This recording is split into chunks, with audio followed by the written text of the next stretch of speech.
IVM.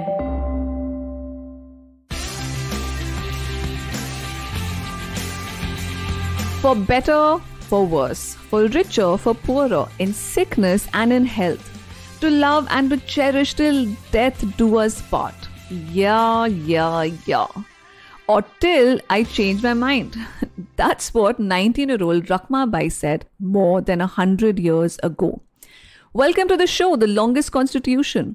And in the previous episode, we saw that love isn't always a joy celebration, but about hard decisions that we have to take ourselves. In today's episode, we are looking at a section in a law which doesn't let married people move out. And that's called the restitution of conjugal rights. When people marry, they aren't just marrying each other, but they also claim each other's body, mind, and soul. Conjugal rights, that's what the law calls it. And these are rights and privileges such as companionship and sex. That means cohabitation, living together and having sex with each other. But who I cohabit with and whether I want to continue with that habit is something that I should decide. And things change. People change. Circumstances change. Sita left Ram, didn't she? But that was an epic. What is equally epic is today's first story, which took place in 1885, of a young girl, Rakhma Bai, whose stepfather taught her stuff that little girls were not taught back then, like carpentry and maths. That bit I really liked. But he also did what was done to little girls back then, which is that at age 11, Rakhma Bai was married off to a man called Dadaji Bhikaji. And this fellow is like his name, very Dadaji-like. And as the years passed, Dadaji expected her to move in with him and his family. Rakhma Bai refused, and Dadaji was indignant, and he filed for the restitution of conjugal rights in the Bombay High Court in 1884. And I love Rakhma Bai because in what became a scandal, she decided to contest this in court. She stood unafraid in a trial box. This 19-year-old girl in a sari.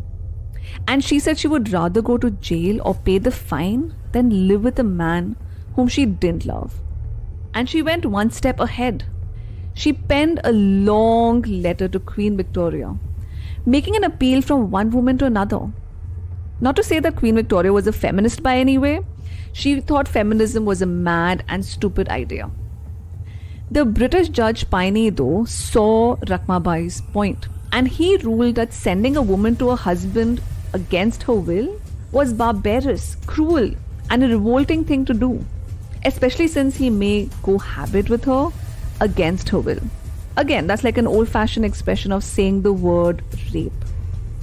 Eventually, there was an out-of-court settlement, but what's exciting is what happened to Rakhma Bai after her defiance. Did she curl up and die? No! Rakhma Bai went on to become a doctor. She studied medicine in England at the London School of Medicine and became India's first woman physician. Woohoo! So much for that popular idea that marriage means settling down. Rakhma Bai settled herself up and created history in so many ways. And it just says, marriage is a kind of jail unless one has the freedom to love and not to be forced to cohabit. Sadly, though, when India became independent, the restitution of conjugal rights was made part of the legal structure governing Hindus under the Hindu Marriage Act. And Hindus, by the way, includes Jains, Sikhs, and Buddhists. That's a lot of people. So our lawmakers in 1955 drafted Section 9 of the Hindu Marriage Act, which gives the right to each other's wonderful company and wonderful body, and protects it by allowing a spouse to move court to enforce the right. What Section 9 overlooks is that negotiations with the people we love are always ongoing and nothing is ever fixed and final. Like 16-year-old Sarita, who married Venkata Subbaiah in 1975. And after living for a few months together, she moved to Madras and she went on to become an actress and a successful one. But a few years later, her husband wakes up and wants her back. And here she is with this roaring career. And the husband files for the restitution of conjugal rights and wants her back in Tirupati while she's living in Madras. The first time Venkat filed the case, the lower court ruled in his favor, which meant that Sarita would have to pack her bags and return to him. But Sarita didn't pack her bags. She challenged the law. In the Andhra Pradesh High Court, Sarita said that Section 9 of the Act is violative of the fundamental rights of the Constitution because it offends the guarantee of life, personal liberty, and human dignity and decency. And this was the first time in modern India that a woman petitioned and said, hey, you can't force me to go back to my husband, and I have the force of the Constitution behind me, so get on with the program. And they did get on with the program. In 1983, Justice P. Chaudhary, a single judge bench of the Andhra Pradesh High Court, for the first time struck down the provision. He stated in his judgment that having sex is the freedom of choice. And forced sex, like all forced things, is a denial of joy. And there's nothing worse and monstrous than to subject a person to that. And that the restitution of conjugal rights by the force of law is obnoxious. But this was a High Court ruling, and in the following year, in 1984, we saw how Harvinder Kaur also challenged Section 9 in the Delhi High Court. Except that Justice Rohtagi did not agree with Justice Chaudhary.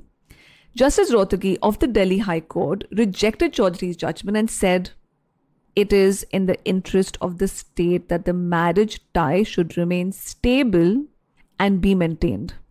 The man who called Harvinder a liar also said that the stability of a marriage comes before the happiness of those in it. Stability, not happiness. I'm sorry, but are we talking about buildings here or people?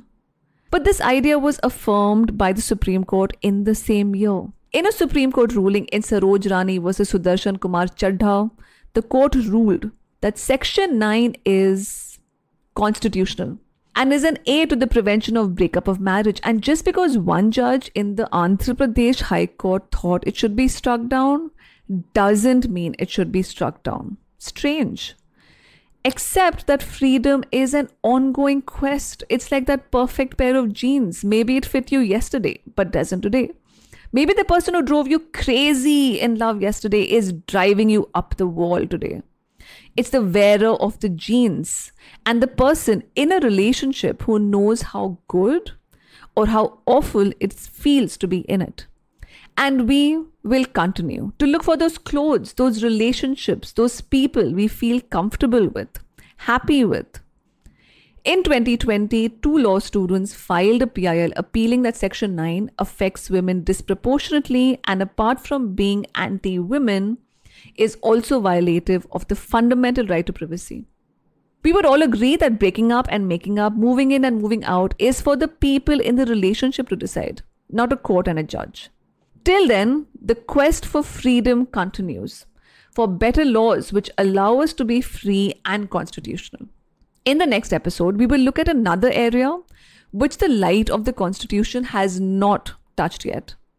About the kind of sex which doesn't take place in our bedrooms but elsewhere. We will talk about commercial sex and sex workers and why our lawmakers don't listen to those affected by the laws they make. More on that in the next episode. If you like this podcast, share it with your friends, colleagues, and family because freedom is for everyone. For now, I'm your host, Priya Mirza, signing off.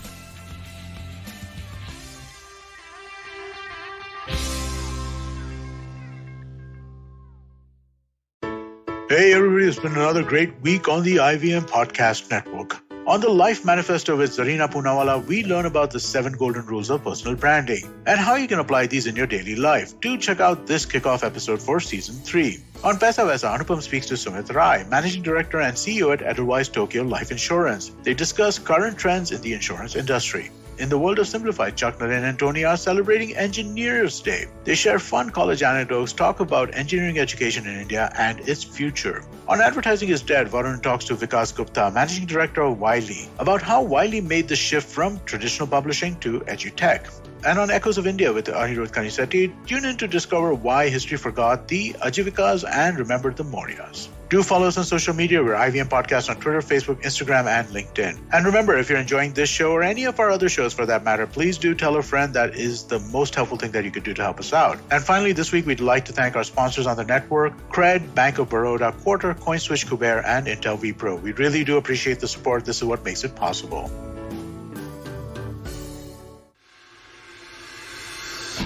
If you're a cricket fan, check out Edges and Sledges, India's favorite cricket podcast. The podcast focuses on Indian cricket, the IPL, and has a ton of banter both on and off the field. We talk about the week's biggest cricket stories with current and ex-international cricketers, coaches, or sometimes just between us. And it's hosted by me, DJ. Me, Varun. And me, Ashwin. New episodes release every week. You can catch us on the IVM Podcast's website, app, or wherever you get your podcasts from. Check out the Edges and Sledges Cricket Podcast.